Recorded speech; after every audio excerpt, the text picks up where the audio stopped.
This is Glow in the Dark Radio.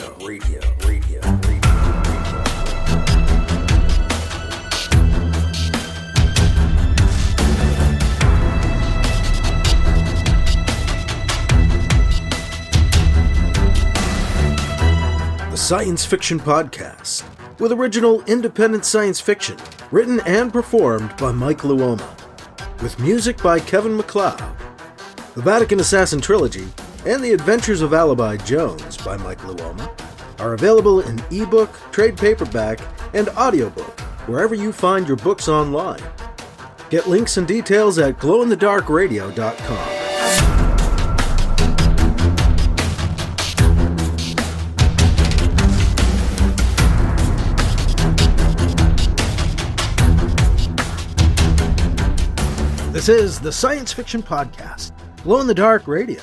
I'm your host, your writer and reader, Mike Luoma, and I've got part 2 of Alibi Jones, The Last Time Battle, part of the Time War of the Devrizium, coming up on this episode. It's actually the end of the Time War, but I didn't want to give that away too soon here. Alibi Jones has been fighting this Time War against the Devrizium, a race of time-traveling aliens, who seemed to want to erase Alibi Jones from the timeline. They've brought Alibi to face the 11 of the Devrizium.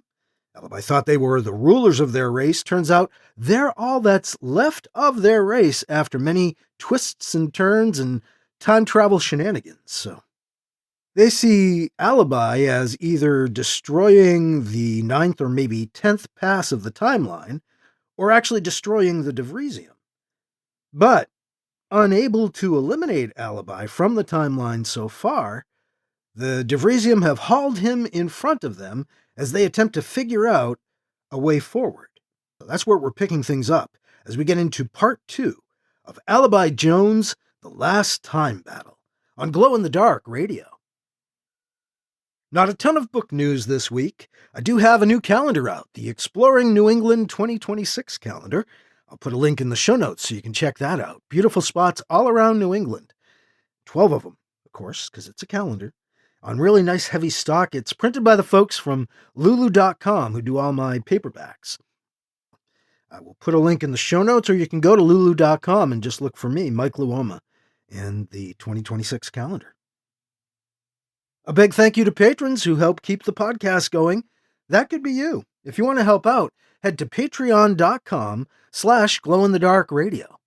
And you can do that for $2, $5, or $10 a month.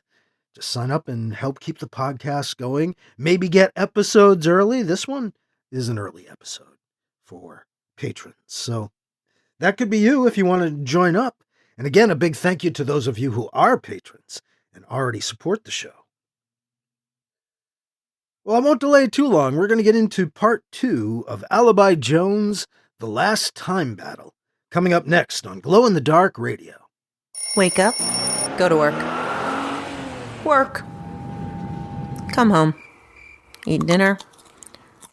Rot your brain out. Go to bed. Lather. Rinse. Repeat. Are you tired of an old humdrum life? Tired of things that just weigh you down and depress you? Wouldn't you rather just focus on things that are awesome? Tune into Nutty Bites. Find out what's awesome. Nutty Bites. nimlas.org/blog.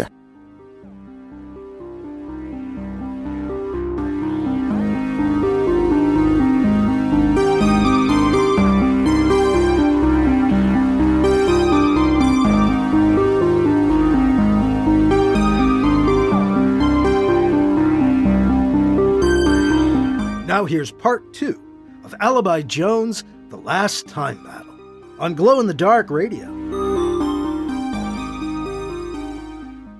I see no need to discuss this further, Rashon says. I put before the 11 this proposal. We travel to the 10th pass, but we do so just prior to when we inserted ourselves into this pass. The 10th pass version of ourselves, if they exist, may be ready for us if we use the same insertion point. I say we go now and bring Alibi Jones with us. What? Alibi says in surprise. No! He's happy to hear his reaction echoed by many of the 11. I cannot see how having two Alibi Jones in a pass would be helpful, Golden Green says, cutting through the sound of the murmuring council. In fact, that destabilized an earlier variation of the ninth pass, as I recall. Lordone is right, Gladone says. Alibi notes that Golden Green is evidently Lordone. Nonsense, Rashone says in a loud voice. Who said anything about two Alibi Jones? We bring him to the 10th pass because the 9th is protecting him. We bring him into the 10th so we can kill him. Rashone, will there not be a period of time where both Alibi Jones will exist simultaneously in the 10th pass if we do that? Lordone points out. Not if we kill him quickly, Rashone says. But then there will still be another, Lordone says. And even as passes change, there's no way we can be sure the 10th pass won't be protecting its own Alibi Jones. You're also assuming it won't protect this one, and that too is a flawed assumption.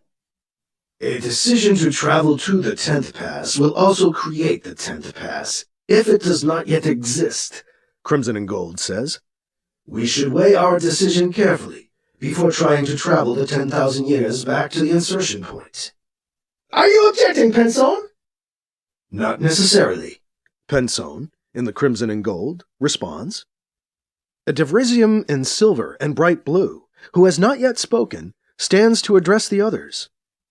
The time scanners are requiring ever-increasing power to function, Silver and bright blue says.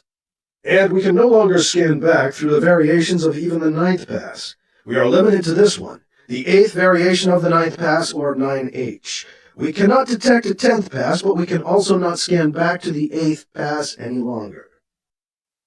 Olone is correct. A black and orange armored Devrizium beside silver and bright blue Halone says, rising.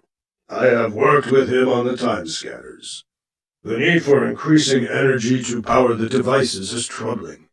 It could be a sign that our temporal technology is somehow weakening in strength, potency, and effectiveness.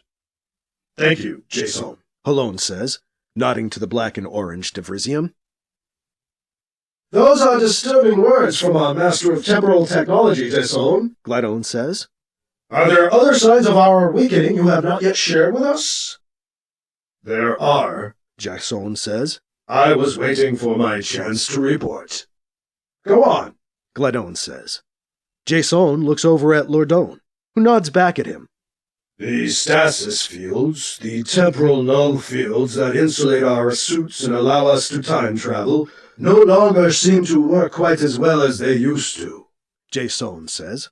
The time scanner showed us Madone's last trip back to attempt to kill this human in front of us. Human energy weapons were able to rupture his null suit. But you improved that field! Rashone objects. You blocked the human's nullification devices! Yes, and for a time it worked, Jason says. But Madone's trip came before that improvement, which was really the adding of an additional layer of protection over the original fields. Even after the improvement, the original fields are still weakening. I see, Gladone says. A Devrizium in burnished gold and purple offers a suggestion that stuns the others. Perhaps we should wake Devrizi now. Are you serious, Haron? The Lord of Time? Are you mad? Lordone says. I am not the mad one, Haron answers. Perhaps you now deserve his name, Rashone comments. I am tired of this arguing and pointless discussion, The Devrizium in blue and purple says. This human Alibi Jones confounds us. We know he is the key somehow to our doom. The end of our race, the end of our time, in this pass. We cannot stop this. The Madone knew it. We must break this 9th pass, or it will be our end.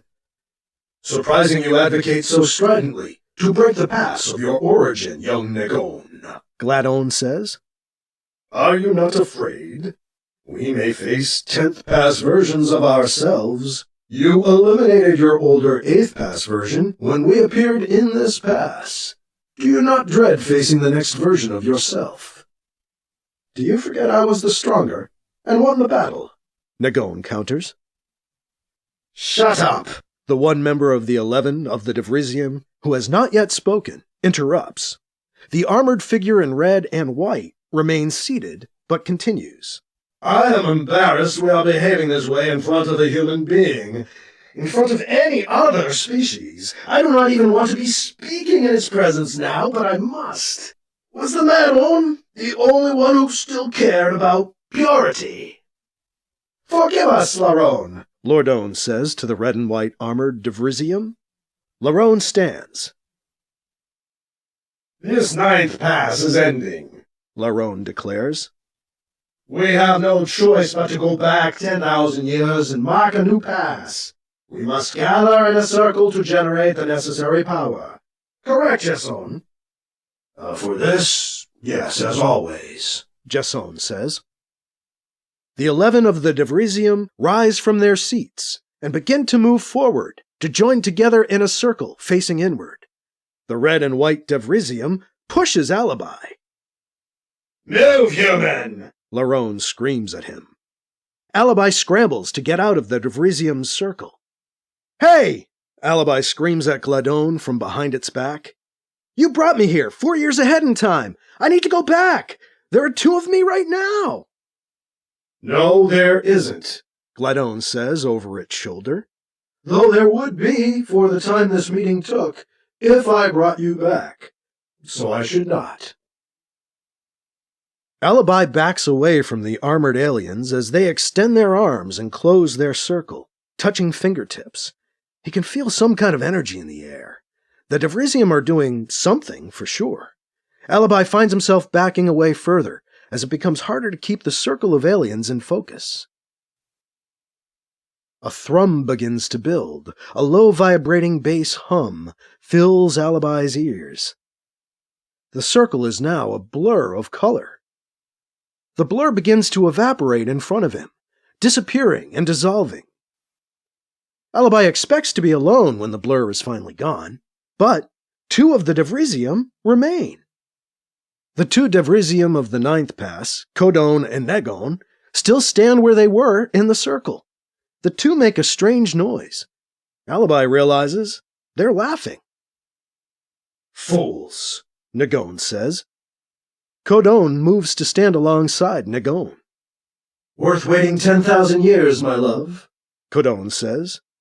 1,000,000 if need be, Negon says. We are rid of them now, no matter. The hell? Alibi can't help himself.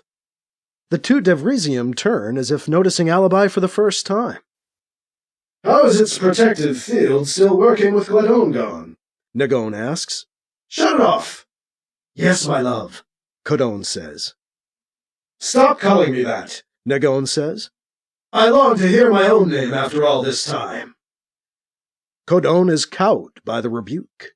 Alibi is momentarily mystified by the meekness displayed by the once proud alien. Yes, Lord Devrizi, Codone says. Devrizi? Alibi blurts out. Negon, now revealed as Devrizi, the insane Devrizium Lord of Time supposedly still sleeping somewhere in a prison under the ground below him, turns to look at Alibi. Then he turns back to the other alien. Why haven't you turned the field off yet? Devrizi asks Codone. The field's controls are frozen, jammed. Codone tells Devrizi. I'm also having some trouble establishing full control of our systems. Yes, I see, Devrizi says. I'll take a look. Maybe this pass is protecting him. Bah, such nonsense. Alibi looks around the nearly empty hall, looking for a way out. The 2 aliens haven't moved. Alibi figures their suits must have built-in or thought-driven interfaces with the surrounding tech. He starts to walk away from the aliens. Human, stop, Devrizi says, raising his right arm. Alibi walks into a shock of electricity. He's thrown back 3 feet and onto his ass by the bolt.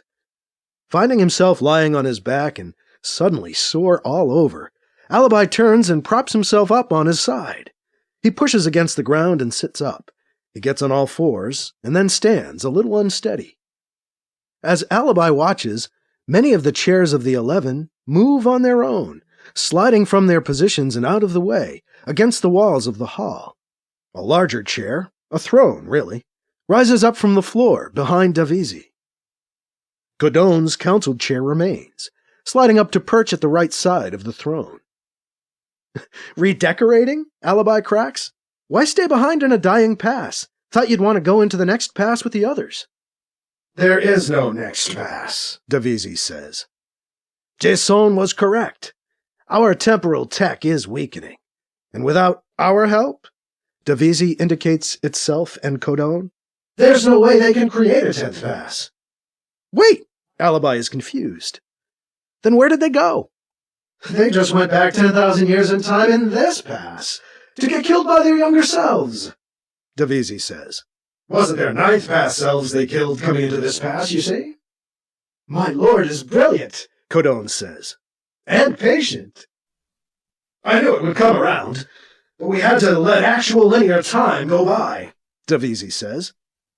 This pass is strong, keeps reasserting itself in new variations. Has something to do with these humans. No matter, we shall roll them as well. My lord, Godon says. We need to go back to when Gladone plucked this human from his time, Devrizium says, ignoring Godon for the moment. Before they have any more of their own temporal technology, when their worlds are ripe for supreme leaders. My lord, Godon tries again. What? I'm getting a rather strange tachyon build-up here in this hall, Godon says. Some sort of bleed-over effect from the travel of the 9 earlier. Then we should go now, Devrizium says. Bring the other human back with us as well. Shira floats into the hall, suspended in her own protective field. Alibi? She calls over when she sees him. Hi, Shira, Alibi says. Hey, really want to thank you again for bringing that stolen Devrizium travel box to me. Since then, things have been great. His sarcasm is blatant. God, she says. Not even hello? Hold a grudge for years, do you? Hasn't been that long for me, he tells her. What year did they pluck you out of?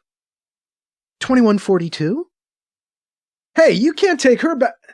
Alibi starts to tell the aliens, but as he turns, he sees the 2 armored Devrizium are blurring, a black, blue, and purple smudge in space. The tachyon buildup! It's pulling us back! Alibi hears Godon say.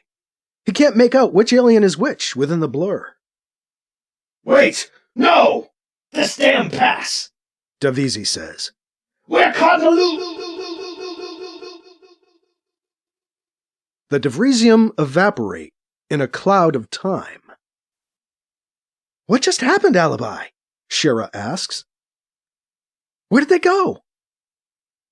I think the timeline just pulled them back 10,000 years so they could kill the 8th pass versions of themselves, Alibi says. They said this pass was strong. They're stuck in a time loop. They couldn't escape their roles. He sighs. What's the matter? Shira asks. All the Devrizium are gone, and I'm stuck 4 years in the future, Alibi says. Wait a sec, Shira says. Did you just say all the Devrizium are gone? Alibi stops feeling quite so depressed. Yeah, I did, didn't I? So, did we just win the Time War? She asks. You know what? I think we did. Alibi climbs into the abandoned null suit he and Shira discovered in a storage area off the main hall.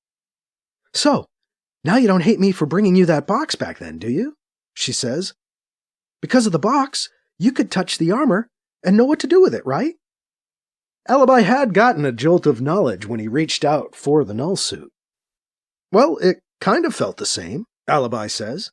But still, Shira, come on. You helped start a time war. Wouldn't it have happened anyway? Based on what the Devrizium said? This pass being strong and them screwing it up and all. She goes from questioning to being angry. Stop blaming me!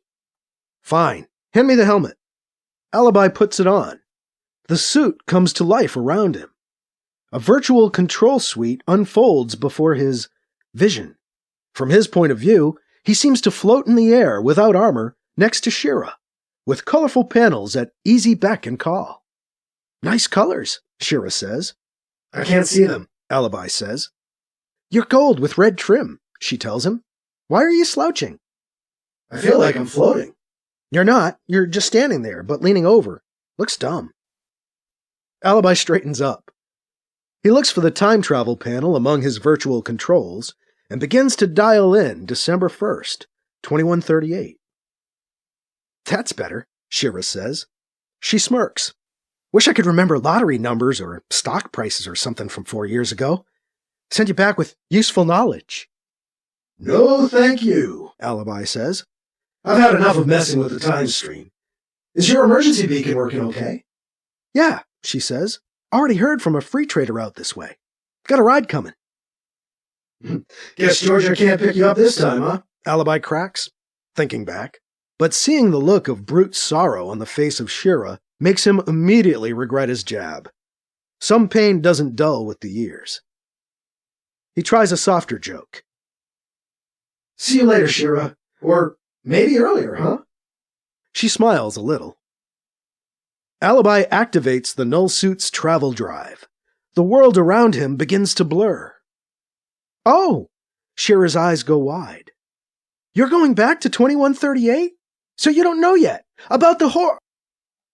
Alibi and the null suit disappear, Shira's voice slipping away. The horror? Alibi wonders, as the world around him rearranges itself in a blurring whirl of colors and static. Alibi looked around his room from within the null suit. If he'd traveled correctly, it should be slightly later on the same day that Gladone had taken him away to Devrizium. He checked the clock. 9:15 a.m. on December 1st, 2138. The news was still playing on his comm unit. Another contentious debate between candidates. He clicked it off. As Alibi removed the suit's helmet and laid it on the floor, the rest of the armor grew visible to him once again. He peeled off the arms, unlatched and removed the torso section, and then stepped out of the legs. Alibi smiled as a thought occurred to him.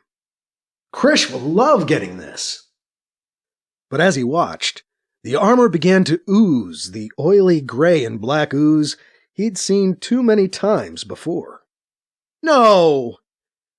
With a final loud woof, the alien tech of the Devrizium dissolved, decayed, and imploded in the middle of Alibi's apartment on Ceres Central. Alibi's comm alert went off. Security. We just picked up some kind of explosion or implosion or disturbance on one of the sensors coming from your apartment, Alibi. Are you okay? The floor looked a little singed where the Devrizium armor was, but otherwise the apartment was almost weirdly quiet. Normal. I'm fine, Alibi said. Thanks for checking. It was something from the project. Oh, the project, the security crew member said on the other end of the comm. Throwing around the name of the project usually silenced any further questions. Okay then. Well, let us know if you need us. Thanks. Alibi sat down on the couch in his living room. He couldn't put his finger on it, but something had happened. Something was different. I wonder if we're in the 10th pass now, he mused aloud. Wonder what we'll remember of all this. The time war of the Devrizium. Huh. He brought out his wand and turned on the recording feature. This is Alibi Jones on December 1st, 2138. I'm not sure how long I'm going to remember any of this, so I thought I'd try to record some of what happened during the time war of the Devrizium. Here's the thing. No one really knows when the Devrizium time war began, just all of a sudden we were in it. And we had been for a long time. But I think now that it may become a war that no one remembers.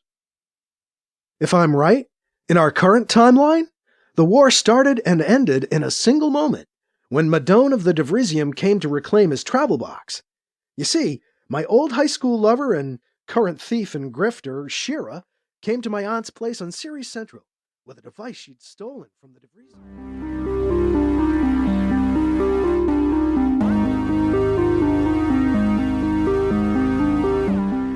That was Alibi Jones, The Last Time Battle, Part 2. The end of the Time War of the Devrizium. And the Time War begins where it ends, evidently. Though some things have changed, including the tense. Present tense up to here. After the Time War, I switched to past tense. Did you notice? We continue in past tense as we continue on in the Chronological Omnibus into the third novel, Alibi Jones and the Hornet's Nest, which we'll be getting into on our next episode. Is that all? Is that it for the Devrizium? Maybe, maybe not.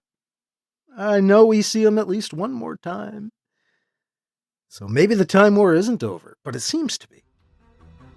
At least it's over for this episode. That is all for this week. I'm your host, your writer and reader, Mike Luoma. Thank you again for listening to Glow in the Dark Radio.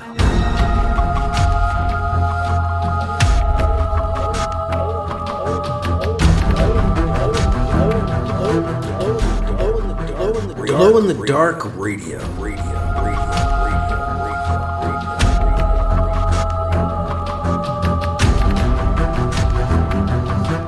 This podcast presentation is copyright 2025 by Michael F. Luoma and is protected under a Creative Commons Attribution, Non-Commercial, No Derivatives 4.0 International License, CC by NCND 4.0. Music by Kevin MacLeod. You can find his work at Incompetech.com.